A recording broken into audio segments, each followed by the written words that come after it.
Garry's Mod is a 2004 sandbox game released by Garry Newman and published by Valve in 2006. Garry's Mod has recently experienced a resurgence in the form of ARGs, alternate reality games, and has been characterized recently by a feeling of loneliness or creepiness. In this video I'll cover a few popular maps and what makes them feel lonely or creepy to me.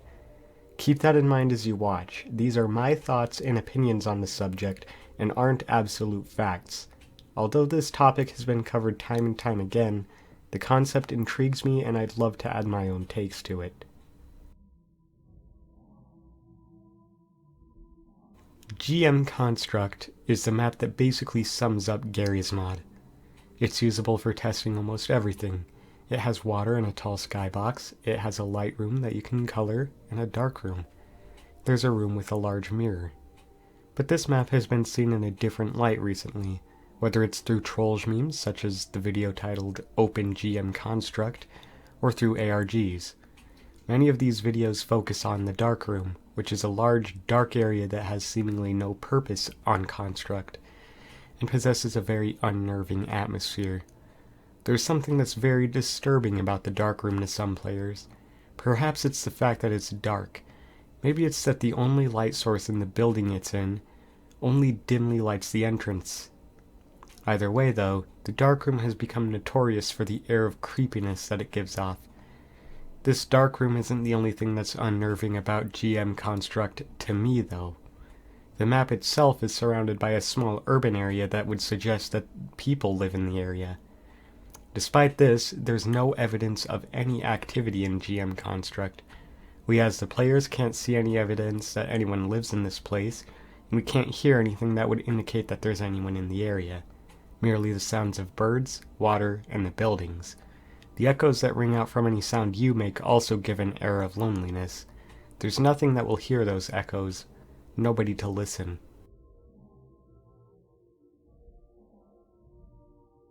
GM Big City is a very famous example of a Gmod map.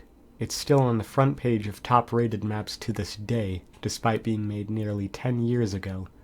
The map consists of exactly what the name says, a big city. Unlike GM Construct, GM Big City truly feels alone. While GM Construct has a small urban area surrounding it, it's not the main focal point of the map, so you can mostly ignore it. In GM Big City, the urban area is the entire point of the map, and despite that, there's no sign of life anywhere. The only water on the map is toxic, and the sewage system is stagnant and dry, as though it hasn't been touched for months or even years.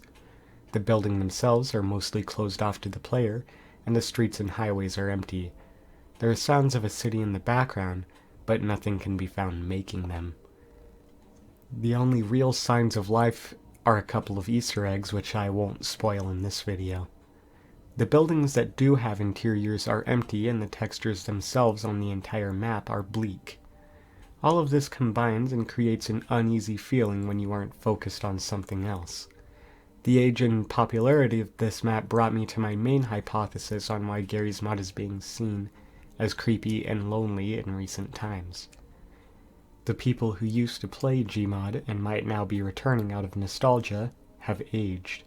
The imagination of the older audience has degraded, and the creations that once brought life into these maps can't be created as easily. When I was figuring out the last map to put in this video, I tried to think of a map that gave me the creeps the first time I played Gmod. After some thought, I decided that GM 711 was a good fit, since to my knowledge no one else has talked about it. The map itself consists of a pool, a soccer field, a train station, and a 7-Eleven. The map itself is not very large and doesn't have very much to find or explore like the previous two. There's no sounds other than that of the automatic door and underground section. The reason I think this map has an uneasy air to it though is the underground section. Upon exiting the elevator, the player is greeted by a streak of blood and the stares of multiple unseen things. If you look closely at the corner, you can see half of a mutilated corpse. There's also a small security room and a secret room, but there's not too much of note with them. The main thing to note in the upper area is that the store itself is seemingly abandoned, with nothing on the shelves and no one running the place. Based on the basement, it can be assumed that the creatures have something to do with the abandonment of the place. While this map doesn't feel as lonely as the others, it has a definite creepiness to it, and an air of mystery as to what happened to the now abandoned store. While this section was shorter than others, I still think the map itself was notable enough to justify putting in this video.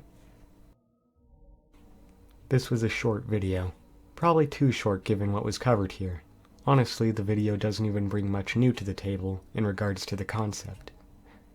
But hey, if you somehow came across my 5 subscriber channel, somehow watched to this point on the video, and somehow enjoyed it, please do leave a like. It helps tremendously for tiny channels that can barely make it to the algorithm, and I really do appreciate it. If you're thinking of subscribing for this video alone, I suggest you check out my other stuff first, since these videos won't be out very often. If the reception is good on this video, I might try making another in a similar format, and if you guys have any suggestions for a future video, leave them in the comments. Thank you for watching.